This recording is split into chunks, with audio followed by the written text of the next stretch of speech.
Auzubillahiminash-shaytanir-rajim. Bismillahir-rahmanir-rahim. Hello and a very good morning to each and every one of you who's tuned into Pakistan TV and are watching World this morning. Ladies and gentlemen, I happen to be Shahzad Hasan Khan, and with me, I'm really lucky that I've been joined by my wonderful colleague who happens to be Miss Eesha Rehan. It's a fine, sunny Tuesday morning over here in Islamabad. We hope and pray that everybody out there is doing wonderfully well and that you're ready to kickstart your day with us. But first things first, hello Eesha, assalamu alaikum. How are you feeling today? Walaikum assalam, Shahzad. I feel absolutely great. Do you know why? Because I actually had a double breakfast today. It lasted kind of... Double what? Double breakfast today. Oh, wow. I had breakfast early in the morning and then late early in the morning. What do you mean by early in the morning and later in the morning? I think by early in the morning, I mean from around 5 to 6 a.m. and then later on in the morning, I think around like 7 to 8 a.m. Did you get a chance to sleep? Get some sleep or not? Well, I think that is up to the audience to decide depending on my energy. Well, your energy has always been great as well, and thank you so much, Eesha. You're a wonderful co-host, and you're a wonderful colleague. You always make sure to give it your 100%, sometimes 200% as well, because you take my 100% away.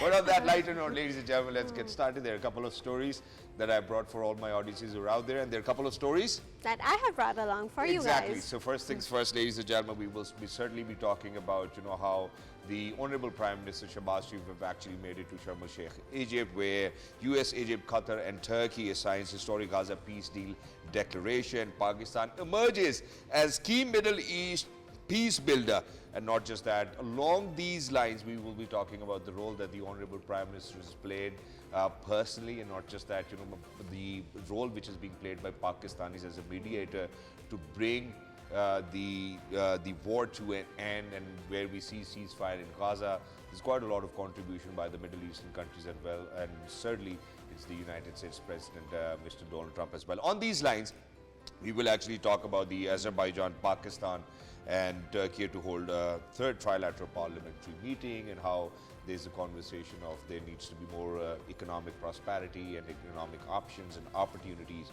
for these three countries to kind of come together. We will speak about it, but in addition to this, obviously the conversations that have actually already taken place, and that too where the Mr. Sadiq has been chairing, the trilateral parliamentary meeting. Will speak about what has been going on, and that there's a conversation about a trilateral train system as well. I think that's something which looks wonderful, and I hope that it's not just a cargo train system, but it's rather for people to kind of travel to Azerbaijan or Turkey by train. Why not? So that's the story that I'll be building up on, Eesha. What about you? That sounds absolutely exciting, Shahzad. What I have brought is an integral and pertinent subject that we need to discuss for the regional stability of this region. Experts are warning of a growing nexus between Taliban regime and blatant military groups. What actually happened was that Afghan Taliban-based militants launched an unprovoked assault on Pakistani military posts along the Pakistan border at the 9th of 11th and 12th of October. Pakistan says this attack was proved by the Afghan Taliban government that is sheltering and supporting banned groups like TTP and Fatna al-Khawarja, allegedly with Indian RAZA involvement. The Pakistan Army neutralized 200 militants and captured 21 hostile positions. The precision strikes were carried out on Taliban-run terror camps, and this talks about how the Pakistan's Army's strength and resilience is intensified. Our peace in silence does not mean that we are weak. It means that we are diplomatically strong, and we actually want a friendly encounter to happen and diplomatically resolve things, but the Pakistan Army is firm in its resolve. And that no matter what happens, ladies and gentlemen, that there won't be any state out there outside Pakistan which will actually harm our territorial integrity and sovereignty as well. In addition to this, there's this one place where we do think that, that we have to do better, and that's the Pakistan national football team as well. We'll move on towards sports towards the end of the program, where for the AFC qualifiers, the Pakistan national football team has actually made it to Kuwait. They are in Group E, alongside Myanmar and Syria as well. And we will be speaking about the prospects of the Pakistan national football team, whether we will be able to qualify for AFC or not. In addition to this, we are going to club it with the first test match, which is actually taking place. And today it's going to be day 3 day 3 from the first test match in between Pakistan and South Africa. What does it hold for us? That's something that we will be talking about with our experts as well. So I think that's it, for everybody, people who are actually cricket lovers, test cricket lovers, ladies and gentlemen, stick with us. People who would want to kind of see how the Gaza ceasefire has been taking place, because the first phase is done and now we're going to move on towards the second phase. The prisoners has been released. That's the first story that we'll be building up on. So don't go anywhere. We will be right back. Good morning.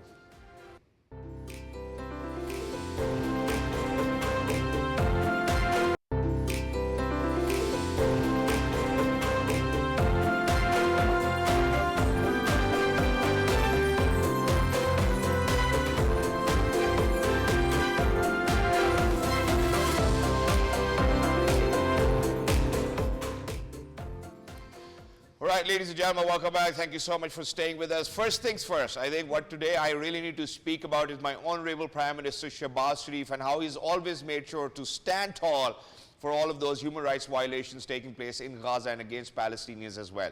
Now imagine that for each and every one of you who's out there, there's a reason why I would want to highlight the Honorable Prime Minister's role, because not just as a Pakistani or as a Pakistani Premier, what he's done is that he's given it his personal best as well. Now imagine that when the skies over Gaza were darkening, ladies and gentlemen, there was this one individual we know as the Honorable Prime Minister Shahbaz Sharif, who actually made sure that he's going to stand up, not merely in speeches, but in action for peace, for justice and for humanity. He continued to repeatedly call for an immediate, unconditional ceasefire, imploring that the world cannot stand by while civilians, women and children are being injured.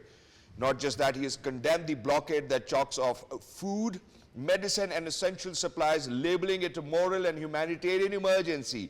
He has pledged Pakistan's diplomatic push at all levels, bilaterally in forums of the Muslim world, in the United Nations, to pressure for lifting the blockade and ensuring relief reaches those who are starving. When new diplomatic openings appeared, when Hamas responded to peace proposals, when regional leaders gathered, Prime Minister Shahbaz Sharif seized the moments. He hails such responses and a window for ceasefire, urging that the opportunity not to be lost. In addition to this, he has also insisted that peace must be rooted in the structure.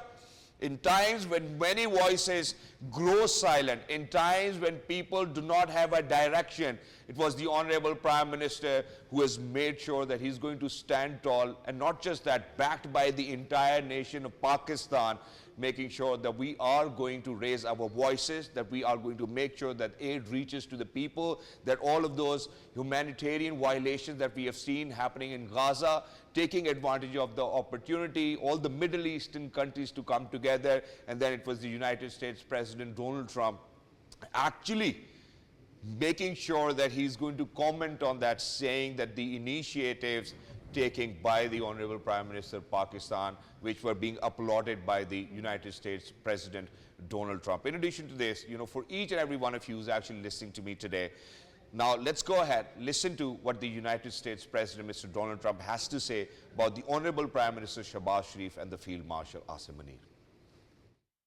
Prime Minister Sharif of Pakistan, and also I have to say my favorite Field Marshal from Pakistan, who's not here, but the Prime Minister is here, and you're going to give his regards. Where are you?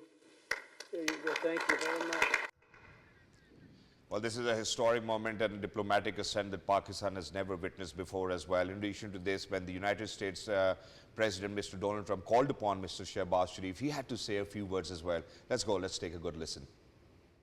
Today is one of the greatest days in contemporary history. Peace has been achieved after untiring efforts.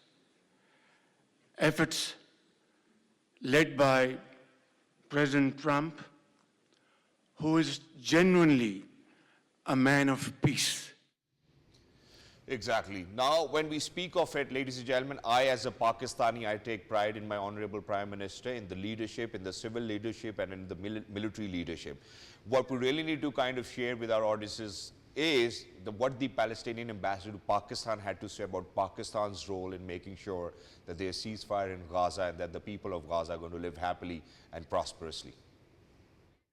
Whatever we will say, we can't find the words to thank all the governments of Pakistan, all the people of Pakistan, all the political parties of Pakistan, especially His Excellency Prime Minister, with his very strong messages that he sent to the whole world all the time, and also he touched our hearts as a Palestinians here in Pakistan, especially our students, when he told them very.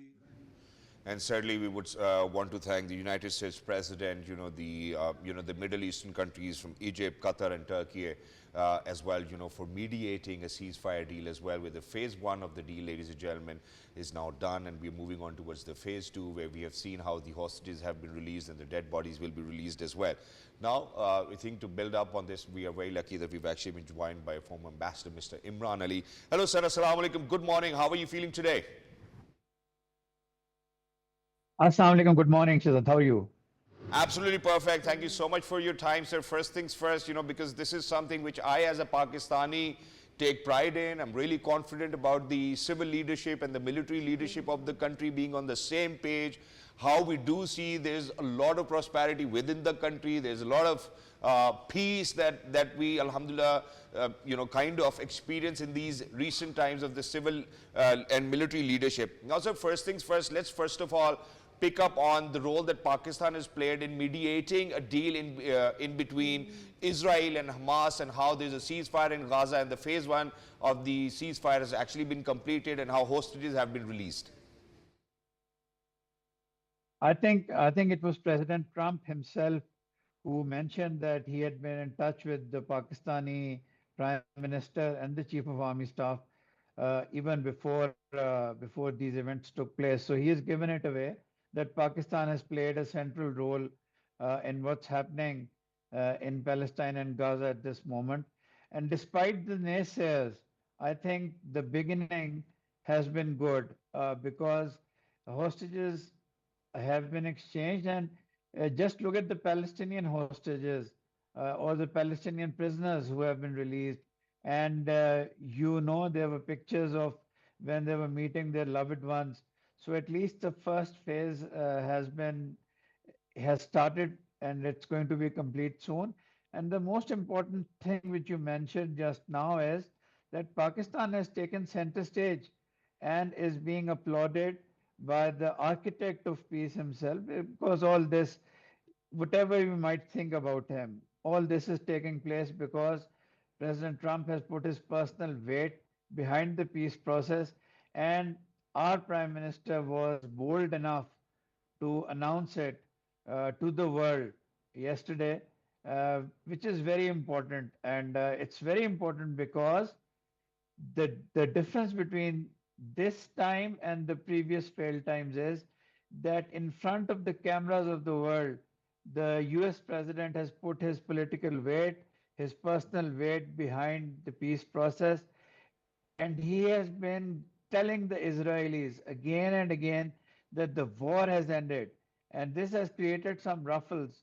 So I think all good so far. There'll be challenges, and those challenges would be taken care of with Pakistan in the policy making role there. All right, in speaking of peace, let's talk about how the Honorable Prime Minister Shehbaz Sharif was amongst the few selected global leaders present at this Gaza summit. And during his speech, he also emphasized how President Trump should be re-elected for the Nobel Peace Prize. How do you see this gesture reflecting upon Pakistan's diplomacy? I think he again took up the India-Pakistan conflict in May, and he thanked the president. He reiterated what is the truth, whether the Indians want to acknowledge it or not due to their own problems. That was the truth, and he reiterated that. And then again in this moment, he called it one of the best moments in contemporary history.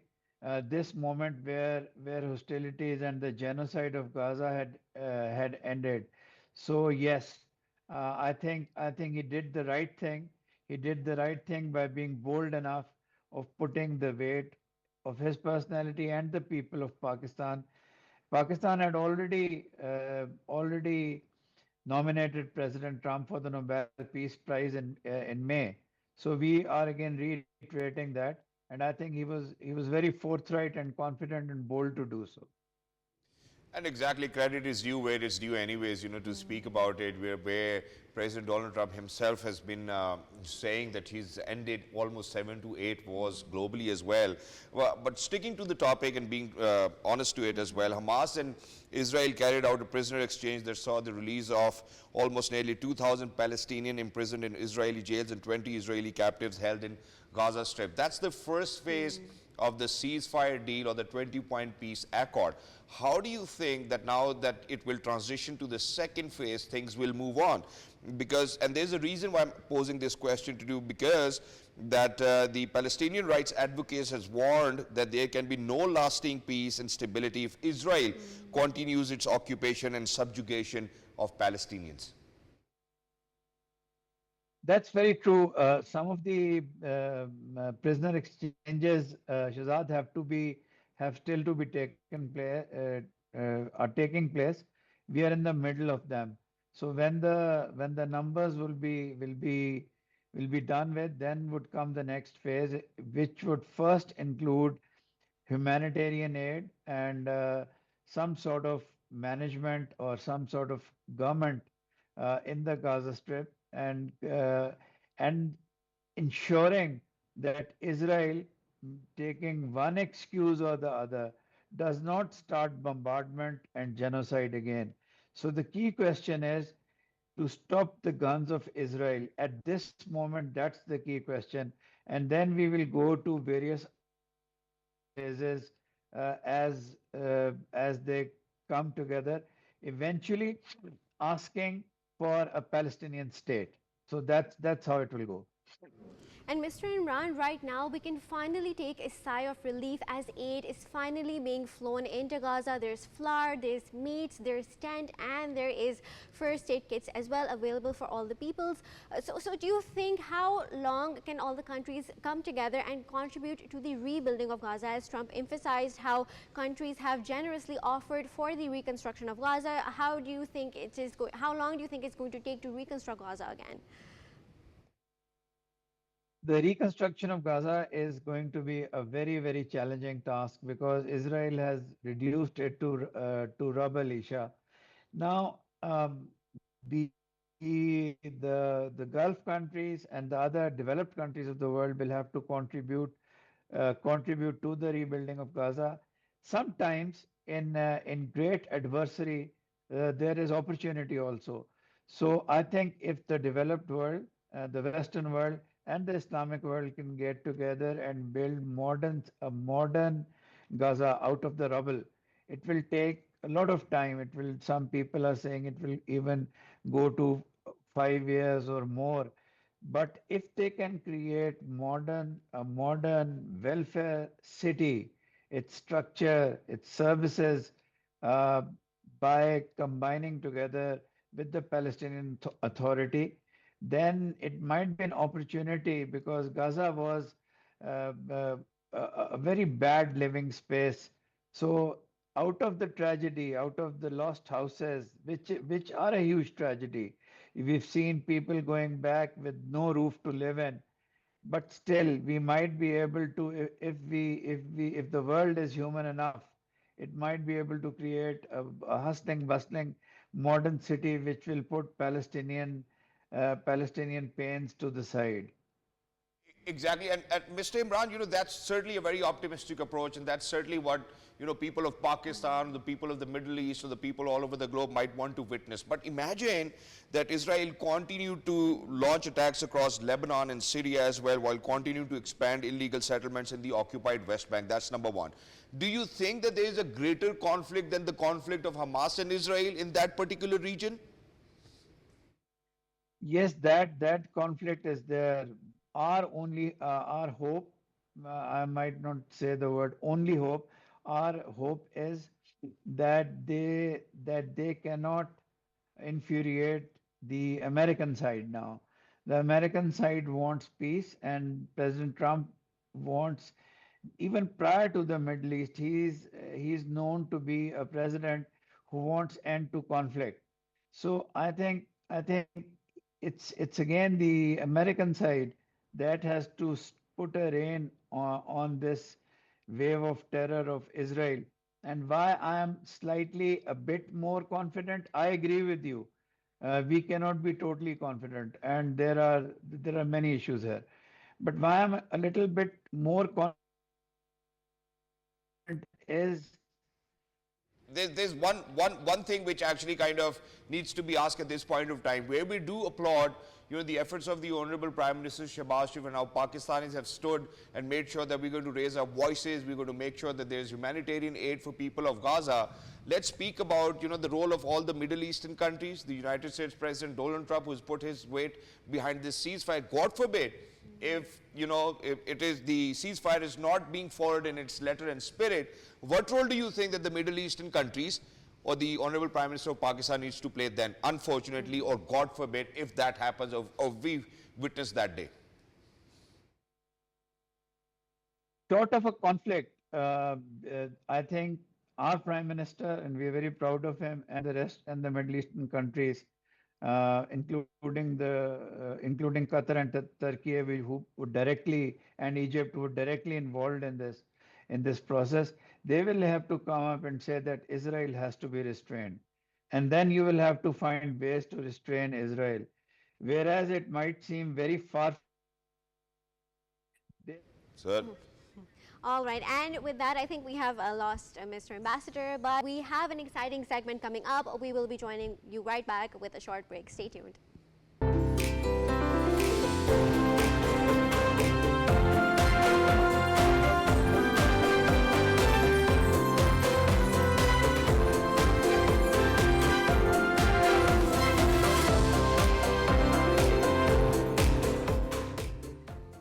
All right, welcome back to all the people who stay tuned on World This Morning on Pakistan TV. We were just wrapping up the historic peace deal which was signed by President Trump and the historic speech that the Honorable Prime Minister gave. We all pray and hope that Hamas and Israel come to a conflict resolve and there is peace and prosperity along the globe. And speaking of peace and prosperity, it is Pakistan which is hosting the third trilateral parliamentary conference with Turkey and Azerbaijan. This is very integral and we will be talking about its significance relating to climate resilience, sustainable development goals, and disaster management. To speak more about this, we have once again Ambassador Imran Ali. Thank you for joining us. Yes, thank you very much. Well, he's been with us. Well, wonderful to have you on this subject as well, sir. How do you see Azerbaijan, Pakistan, and Turkey holding third trilateral parliamentary meeting, where the issues which have been discussed is more of economic prosperity, probably trains going to Azerbaijan and Turkey, and how do you think it will have an impact on all the three economies, where how the Honorable President Asif Ali Zardari Sahab has even actually lauded the initiatives taken because of the third trilateral parliamentary meeting which is taking place? So although it's a parliamentary meeting, but its increased significance is that in May, Turkey and Azerbaijan were the two countries who openly supported Pakistan. So from the strategic level to the economic level and the peoples to peoples level, I think it's very important. There are linkages of Turkey with Pakistan's special economic zones, which are being built. There is a north-south communication channel, and there is a train, as you said, and I'm very excited too. So I think it's now translating the friendship to. Exactly. I think what Ambassador is actually trying to say that, that it's not actually translating into the full potential of how the countries can actually do it wonderfully well. But thank you so much, Mr. Ambassador, for being with us. Lovely to be in conversation with you. And thank you so much for your key insights as well. Now, I think what we're going to do is we're going to change the topic as well, because it's one of the most serious topics that we need to talk about. So let's go. Let's take a good look.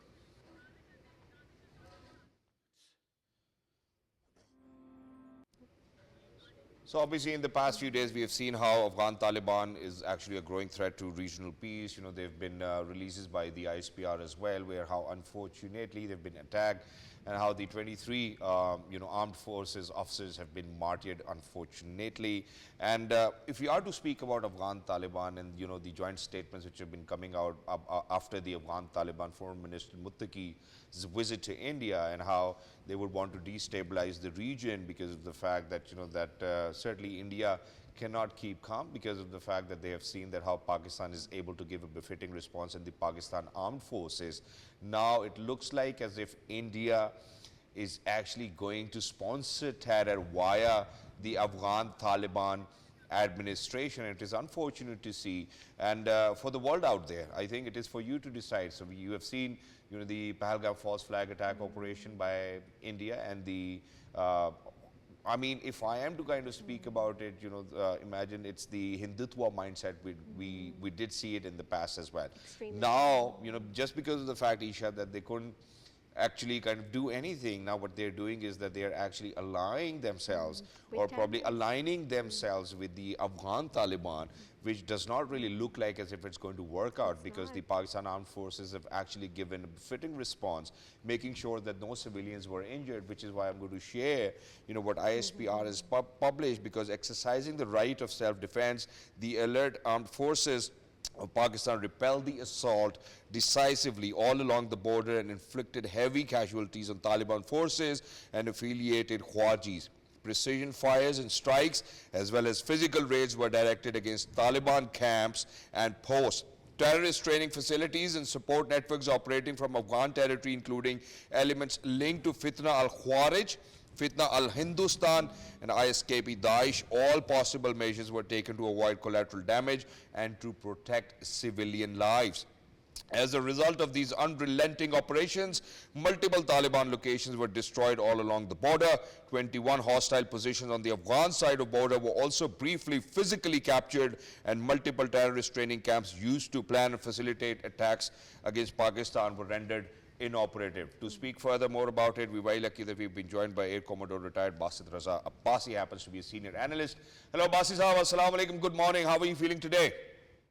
Walaikum assalam. Mashallah, good. Thank you for inviting me. Thanks a lot. Sir, for joining us. Wonderful to have you as well.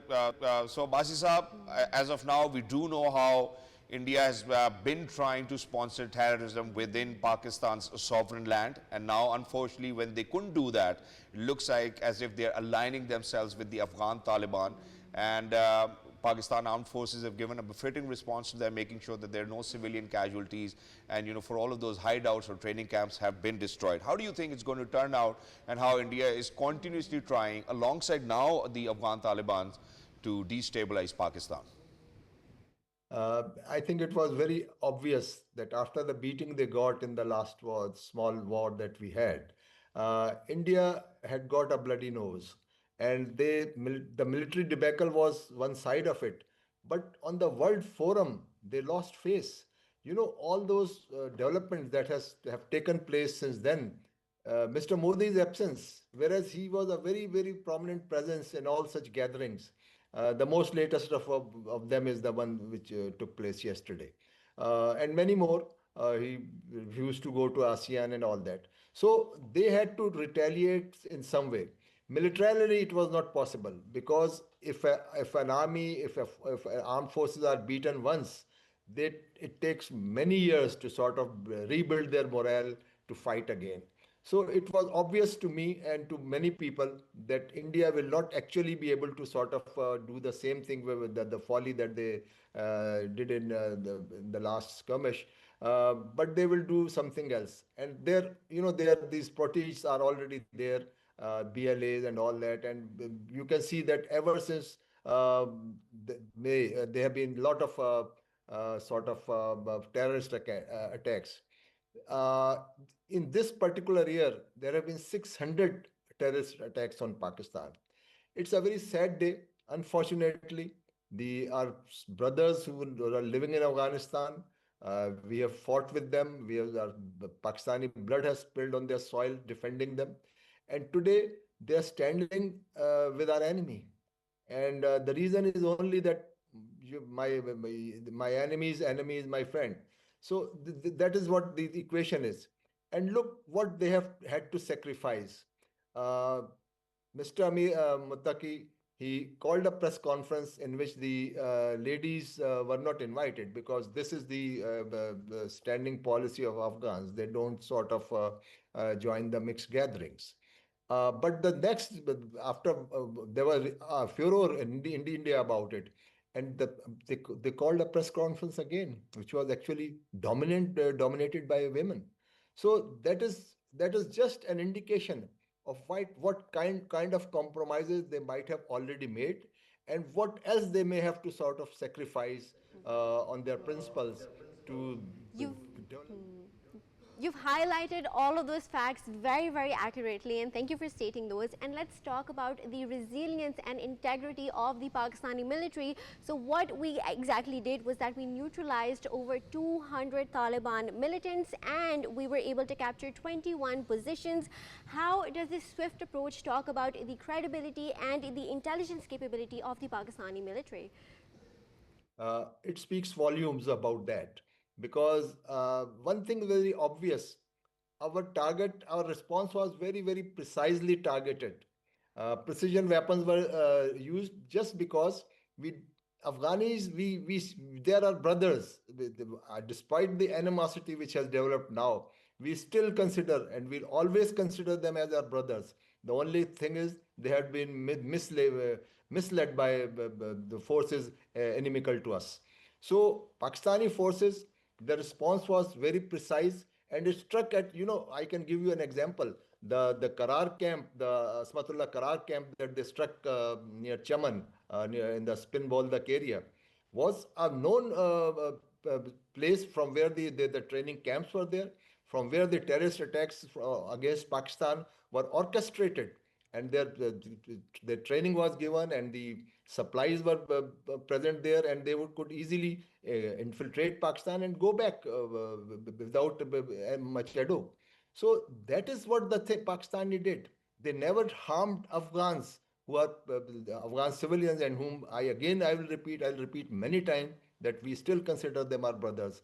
And I hope that the brotherly countries like Saudi Arabia and Qatar, they have already spoken.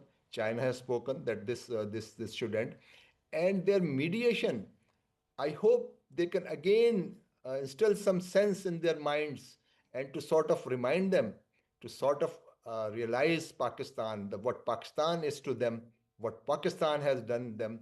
I mean, I can go on recounting. Should I talk about the 40 million Afghans whom we hosted for years? And Exactly, and sir, very very sorry, because you have mentioned about realization. So all this time that I was growing up, we do know for a fact how 4 million or plus Afghan refugees were settled in Pakistan. Number one, how education was provided to them, how refugee camps were established in particular and especially for them. How jobs were offered to them, how they were given all sorts of facilitations.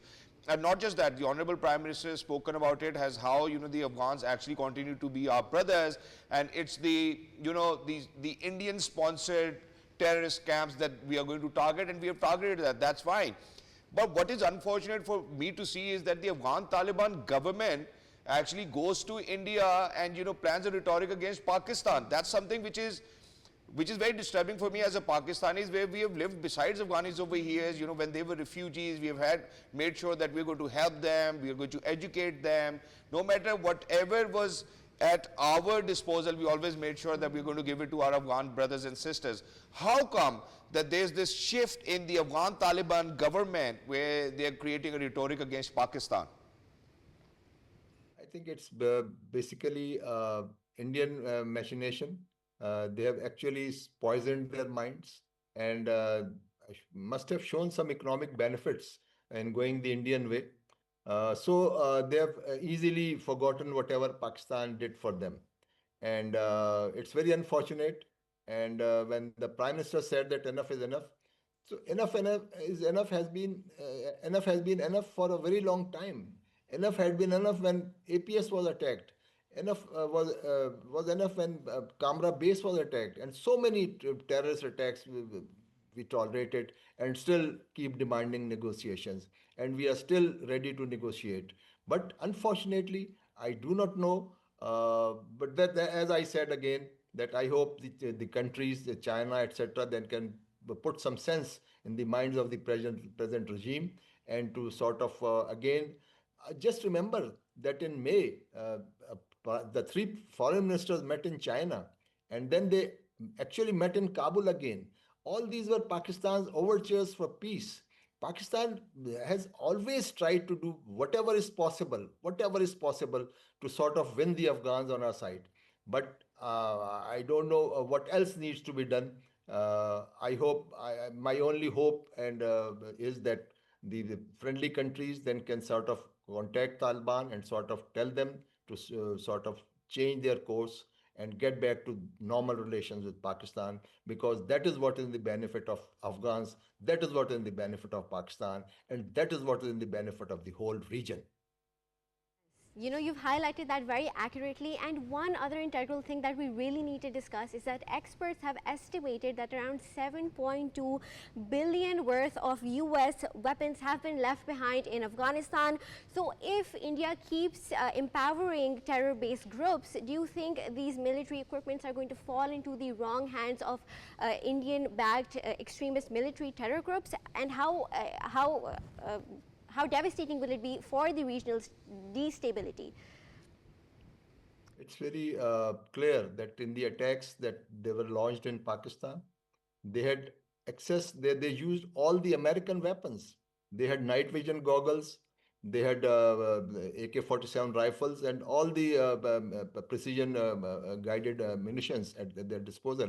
They even have drones and quadcopters.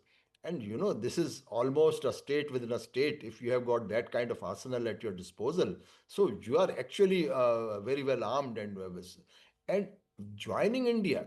You know, terrorists have a kind of affinity because they are all sort of working on the similar agenda. So they cooperate with each other. And if these modern munitions reach a particular group A, it will very soon be available to the groups B and C and D, etc. all. And we all know that there are more than TTP is one of them, then ISK is another group. And so many groups are actually operating in Afghanistan. And this has been a part of the Doha Agreement and Pakistan's long outstanding demand that Afghans should control, the Taliban government should control the terrorist the organization operating in their on their territory. And they have actually many times assured that yes, we'll do that, but in practical they have done nothing. In fact, what we see is that these groups have only flourished. There was a time when Taliban came to power, we all celebrated. We thought that they have got the rightful place in the Committee of Nations, and they will play the role expected out of a respectable country in the Committee of Nations. But Exactly. Thank you so much, Mr. Basit ABBASI, for being with us. Lovely to be in conversation with you, and thank you so much for pinpointing. But very quickly towards the end, you know, just to wrap it up, ladies and gentlemen, no matter what, Pakistan condemns all sorts of terrorism in whatever types it exists. Pakistan has actually been at the front of it. Pakistan has been at the front of it. Pakistan has made sure that we are going to sacrifice our lives to curb the menace of terrorism. And if there's any other state out there, if there's any other country which is or which will try to sponsor terrorism, Pakistan Armed Forces are always ready for a befitting reply. And that's exactly what Pakistan has done according to the UN Charter as well, which actually allows us self-defense as well. We're heading out towards a short break. Don't go anywhere. We will be right back. We are World This Morning.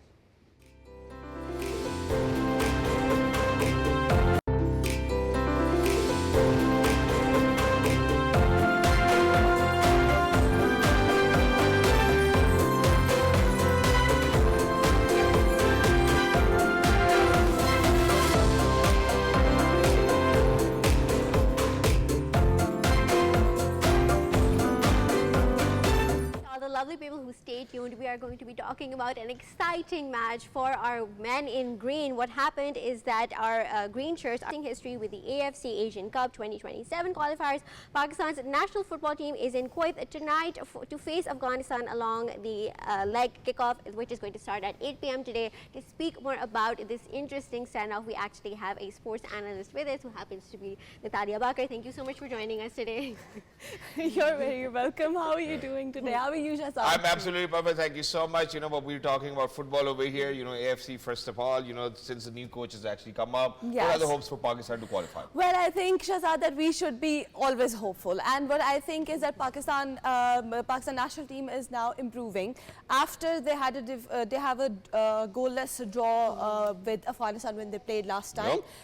But what I think is that is a hopeful situation, because if they did not goal, they did not let the other team goal as well. So that means that we still have an a defending hope, that we shall defend and will not let the other team goal as well. I certainly like your optimism over here. Do you think that Pakistan will qualify? Why not? Of course, we have brilliant players. We shall, of course. We will. I think even given the fact that we are in the crucial group, Batch E, and how realistic is Pakistan's way to pave its path to the 2020 I think it's easier. Asian Cup It qualifier? is easier, but if you see that in the Group E, there's Myanmar, there's Syria, there's Pakistan, and there's Kuwait. And Pakistan has lost its match against Myanmar as well, against Syria as well, and Afghanistan had, the draw, goalless draw we had. So realistically speaking, Pakistan needs improvement, but under the leadership of coach Nalpetro Solaro, I think that Pakistan players are playing well, and we still have hope. We should. Exactly, and not just that, obviously in recent times, Pakistan has not been like one of those very football playing nations, and it will take a little bit of time to enhance the skill. Now let's move on towards where we might have enhanced our skill. That's Test cricket. And Test cricket comes home, where it's Pakistan versus South Africa. Today is the third day. Pakistan initially on the first day, actually, do you want me to tell, or do you want to? No, you carry on. The first innings score was 378, where 3 or 4 players actually did make sure they're going to score, 50s as well. Now South Africa is at 267 for the loss of 8 wickets. Do you think it's the conditions that are conducive to Pakistan playing skill level, or do you think that it's Pakistan playing good cricket? Well, see, again, when it comes to, you have talked about conditions. Yes, conditions are good, and Pakistan is playing well as well, but I think the conditions are good as well. Okay. And they're helping Pakistani players to bat well, but since we are short on time, I shall, mention about Babar Azam's performance. Heartbroken. Yeah, thank you so much for saying that. We really need to mention about that, but Babar Azam actually happens to be one of those individuals who actually within the Test Championship cycle happens to be, I think, one of the few batters who scored 3,000 plus runs. Exactly. Yes. So that's one thing, but we're the 24. Babar Azam is a legend. He scored centuries almost against every other Test playing nation. We are hoping a comeback. We are hoping a Babar Azam comeback soon. Everybody's hoping a comeback before. Unfortunate for us to see that, that he's not even playing Test cricket because he's not into T20 as well. Now, very quickly, what total do you think? Because I do believe we are 268 for 9 in South Africa. I think within the first session, South Africa will be gone, and there will be a trail of probably more than 100 runs. How much do you think Pakistan needs to score in their second innings to make sure that it's a convincing victory against South Africa? Well, 100 more, I think more? 100 is a must. Yeah. Yes, it's a Test cricket after all, and you have to show your skills. You have to show that Test cricket is still happening in Pakistan, and Pakistani players are still able to play. So yes, 100 more is a must. And it's again Noman Ali and Sajid Khan, doing wonderfully well. Noman Ali actually bags 5 wickets. Exactly. He's gone to 5 wickets. He was at 4 wickets just last night as well.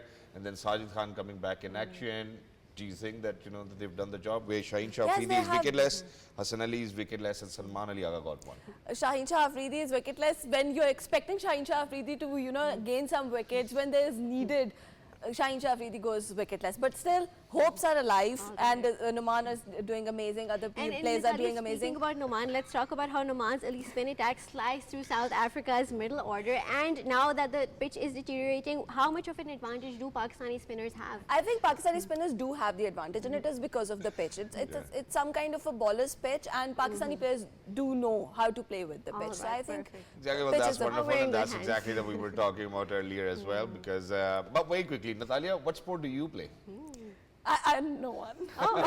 It's cricket or it's nothing. I do watch cricket. I do not play cricket. You do not play cricket at all. That's wonderful. Thank you so much, Natalia, for being with us. Lovely to be in conversation with you. Thank you so much, Eesha, being such a wonderful co-host as well. And for everybody who's out there, thank you so much for being our wonderful audiences. And first things first, that is shukr, alhamdulillah. Until next time, look after yourselves. We are, well, this morning.